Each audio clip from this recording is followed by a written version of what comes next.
খাবার টেবিলে এই রেসিপিটা যদি থাকে মাছ মাংস ডিম কোনো কিছুর প্রয়োজনই হবে না, একটি পদ দিয়েই প্লেট পুরো ফাঁকা হয়ে যাবে। আজকে তোমাদের সঙ্গে পটলের একটা দারুণ সুস্বাদু রেসিপি শেয়ার করব। আর এই রেসিপিটা বানানো এতটাই সহজ যে এটা বানিয়ে খাওয়ার জন্য অজুহাত খুঁজবে। তো আজকের এই রেসিপিটা বানানোর জন্য 250 গ্রাম পটল নিয়েছি। পটলের খোসাটা হালকা একটু ফেলে দিয়ে ঠিক ভালোভাবে ধুয়ে নিতে হবে। তারপর একটা গ্রেটার দিয়ে এইভাবে গ্রেট করে নিতে হবে। পটলের বীজগুলোকে ফেলে দেবে, না হলে রেসিপিটা খেতে একদমই ভালো লাগবে না। এখানে যে পটলের জলটা আছে সেটা ফেলে দিলে হবে না, এটা রেখে দিতে হবে। এখন এর মধ্যে সামান্য পরিমাণে কালো জিরে, স্বাদ মতো নুন, 1 চিমটি হলুদ গুঁড়ো, 1 চিমটি লঙ্কা গুঁড়ো আর দিয়েছি 1 চিমটি জিরে গুঁড়ো, ধনে গুঁড়ো।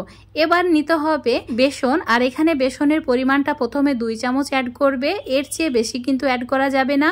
যদি মনে হয় বেসনটা লাগবে তাহলে আবারও কয়েক চামচ অ্যাড করতে হবে। তো 3 চামচ মতো আবারও অ্যাড করে দিয়েছি। তারপর ভালো করে মিশিয়ে নিয়েছি। ঠিক এইরকম একটা নরম মিশ্রণ রেডি করে নিতে হবে। এবার একটা প্লেট নিয়েছি আর প্লেটের মধ্যে অল্প একটু সরষের তেল ব্রাশ করে নিতে হবে। একদম ভালোভাবে তেলটা ব্রাশ করবে, তাহলে এটা খুব সহজে ডিমোল্ড হয়ে যায়।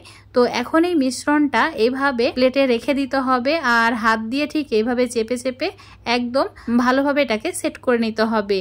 এবার চুলোর উপর কড়াইয়ে জল নিতে হবে। তারপর একটা স্ট্যান্ড বসিয়ে ঠিক এইভাবে প্লেটটা রেখে দিতে হবে। চুলোর ফ্লেমটা মিডিয়ামে রেখে ঢাকা দিয়ে 10 মিনিট ওয়েট করব। 10 মিনিটের মধ্যে খুব সুন্দরভাবে এটা কুক হয়ে যাবে। এটা যতক্ষণে ঠান্ডা হচ্ছে একটা পেস্ট বানিয়ে নিতে হবে। মিক্সার জারে আদা আর কাঁচা লঙ্কা একসঙ্গে অল্প একটু জল দিয়ে পেস্ট করে নিচ্ছি আর এই পেস্টটা একটা বাটির মধ্যে রেখে দিচ্ছি। এবার এই পটলের মিশ্রণটা সম্পূর্ণ ঠান্ডা হয়ে গেছে। তো একদম ধোকার মতো করে ছোট ছোট টুকরো করে কেটে নিতে হবে। তো নিজেদের পছন্দ মতো বরফি বা চৌকো করে কেটে নিতে পারবে।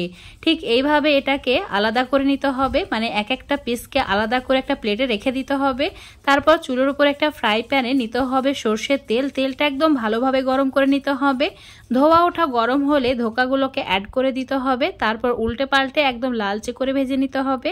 তো এই ধোকাগুলো ভাজতে মোটামুটি 5 মিনিট মতো সময় লেগেছে। চুলোর ফ্লেমটা মিডিয়াম টু হাই ফ্লেমে ভেজে নিয়েছি। তো এখন এই ধোকাগুলো একটা প্লেটের মধ্যে তুলে রেখে দিচ্ছি আর বাকিগুলো একইভাবে লালচে করে ভেজে নিচ্ছি। সবগুলো আমার ভাজা হয়ে গেছে।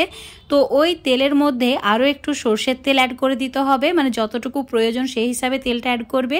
তেল গরম হলে অ্যাড করে দিতে হবে একটি তেজপাতা 2 টুকরো করে, একটি শুকনো লঙ্কা, দারচিনি, এলাচ, লবঙ্গ। তারপর কয়েক সেকেন্ড এটাকে ভেজে নিতে হবে। হালকা যখন সুন্দর একটা সুগন্ধ বের হবে অ্যাড করে দিতে হবে কাঁচা লঙ্কা আদার পেস্ট। চুলোর ফ্লেমটা মিডিয়াম টু লো রেখে 1 মিনিট এইভাবে অনবরত নাড়াচাড়া করে কষিয়ে নিতে হবে। মশলা কষানো হয়ে গেলে সামান্য পরিমাণে হিং অ্যাড করতে হবে, দিতে হবে হলুদ গুঁড়ো আর দিতে হবে ধনে গুঁড়ো, জিরে গুঁড়ো, সামান্য পরিমাণে কাশ্মীরি লঙ্কার গুঁড়ো, অল্প একটু জল দিয়ে এই মশলাটাকে ভালো করে কষিয়ে নিতে হবে। যখন দেখবে এইভাবে তেল ছাড়তে শুরু করেছে চুলোর ফ্লেমটা একদম কমিয়ে দিয়ে একটা পেস্ট বানিয়ে নিতে হবে। মিক্সার জারে একটি বড় সাইজের টমেটো দিতে হবে, অল্প একটু নারকেল কুচি অ্যাড করতে হবে আর 5-6টি কাজু একসঙ্গে পেস্ট করে নিয়ে এই পেস্টটা এখন ওই কড়াইয়ে বা ফ্রাই প্যানের মধ্যে অ্যাড করতে হবে। তারপর আবারও একটু সময় নিয়ে কষিয়ে নিতে হবে। 2 মিনিট কষিয়ে নিয়েছি মিডিয়াম ফ্লেমে। তারপর অ্যাড করে দিয়েছি অল্প একটু স্বাদ মতো নুন আর তারই সঙ্গে 1/2 চামচ চিনি। তারপর এই মিশ্রণটা আবারও কষিয়ে নিতে হবে।